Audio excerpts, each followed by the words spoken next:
There's been a theme in many of my calls with the people I work with directly of surrender, of letting go, of accepting who we really are, and and meeting the egoic resistance, the egoic worry that says if I surrender into this grace, knowing that that is my true nature, the ego is saying, yeah, but what about me? And what about all my needs? What about all my feeling of emptiness? How am I going to be fulfilled?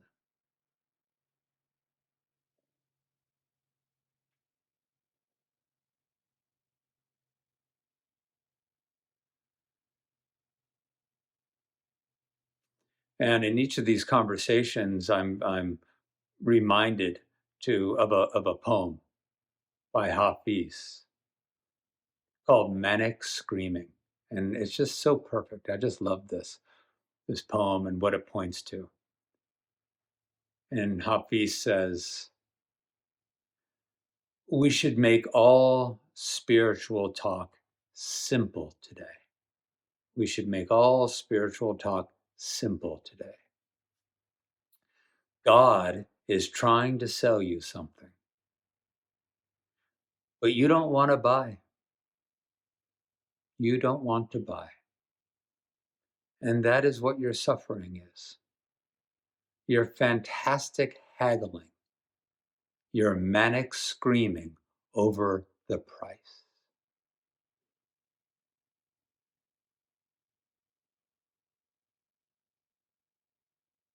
And in this journey, in this path of self-realization, in the recognition of the boundless stillness and consciousness and peace and love that we are. It's like God is trying to sell you something. It's like I'm trying to find peace. I'm trying to find freedom. And consciousness is right there going, here it is. Here it is. Here it is. And we say, yeah, but what's it going to cost me? And it says, no, no, no. It's everything. It's everything. It's the freedom. It's the peace. It's the truth of being. It's what you're actually seeking. It's everything. And we say, okay, awesome. I'd love to have that. But what will it cost me? What do I have to give up? And it's like saying, well, you'd have to give up illusion. You'd have to give up the dream of self. You would have to give up your constructs of conditioning and programming and wounding. You don't have to get rid of them to be free. You're already free, but you'd have to give up your identity with them and as them, as your conditioning, as your programming, as your wounding. Those are present, but they're not who you are. They are veiling who you are. And so the invitation here is surrender. What if we were to surrender to the acceptance that beyond the personal construct of self, the identity, the constructed identity, we already are magnificent consciousness, unconditional loving awareness. The one thing that does not change, the one thing that is always present, the awareness within which every emotion and thought and perception has ever arisen and fallen away, appeared and disappeared, born and die, everything that is transient, every experience, all the content of experience is coming and going and moving through the presence of unconditional loving awareness? What if we were to accept that, surrender to that truth? I am that. And just be able to listen to all the egoic protestations of, yeah, but then what'll happen? What'll happen? Will I be safe? Will I be okay? Meeting life in my full power, in my full authenticity, in my full love. And the ego, because it believes it is a small, separate self, says, what'll happen to me? And part of the answer is, ego, you're not me. You're not a thing. You're activity of mind. So the thing that is saying, what about me, is just activity of mind projecting itself, defending itself, trying to get what it wants. And it's all activity of mind.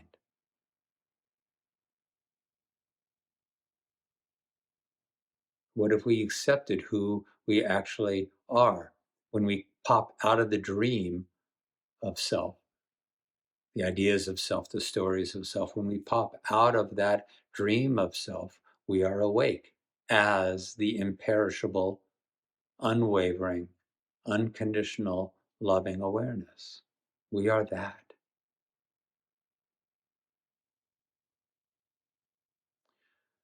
And I'll finish with this. Often in our uh, intentions of letting go, we will try to let go of that which we don't like anymore, or which we recognize doesn't serve us or isn't true. And then hold on to the good parts. Hold on to well, I don't want to lose that. I don't want to let go of what's true. You can't. You can't lose what's true. You just can't. The truth of your being, the essence of your being, cannot not be. It's impossible. You can let go of stories, you can let go of what's not you, but you can't lose what you are. So rather than trying to parse out and pick and choose, what am I going to get rid of and what am I going to hold on to, because that gets too confusing, the invitation is let it all go. Always let it all go. Let go of all concepts, let go of all beliefs, let go of all stories. And who you are will remain. And the analogy is, if you've ever seen what they call the threshing of wheat, when wheat is harvested in many countries, especially third world countries where they don't have the big machinery, when wheat is harvested, the wheat is a kernel inside of a shell, a hull, and we don't want the hull. So we put all the wheat kernels or shells, berries, maybe they're called wheat berries, we put them all on a mat and you beat them with these beaters, and it breaks the hull and it separates the hull from the kernel, which we want. But now you got this big mess of hulls and kernels all mixed up. And instead of going through and individually picking out that, oh, that's a hull, okay, that goes, that's a kernel, that stays, this is, yep, that's a hull, that goes. What they do is they wait for a windy day and they surrender it all. They throw it all up into the wind. And the hull, which is lighter than the kernel, is carried away by the wind. And the kernel, which is the truth, which is what they want, falls back to the mat. And they throw it up again and they throw it up again. A continuous motion of surrender, letting it all go, letting it all go, all at once. Just let it all go. And what is not true, what is not needed will be carried away. And what is true will fall back into place.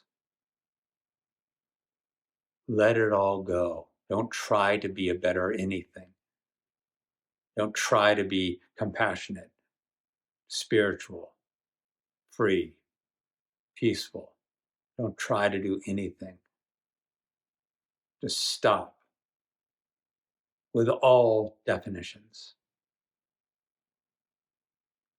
with all sense of, oh, I want to keep this and I want to get rid of that, and I want to keep this and I want to get rid of that. Those are things you can do in your journaling and your different times of paying attention, identifying what you want to let go of. Awesome. But a beautiful meditative technique is let it all go. What if I had no stories? What if I had no identity that was constructed? Not what would it be like to live like that, but what would it feel like in this moment, in this meditation,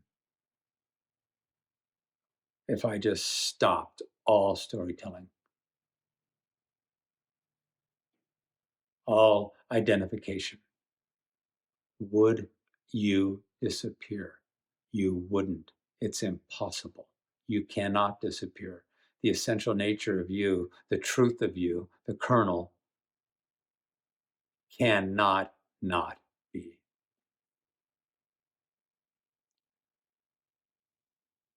All right. Have fun with this, play with this, and we can discuss more of this in satsang.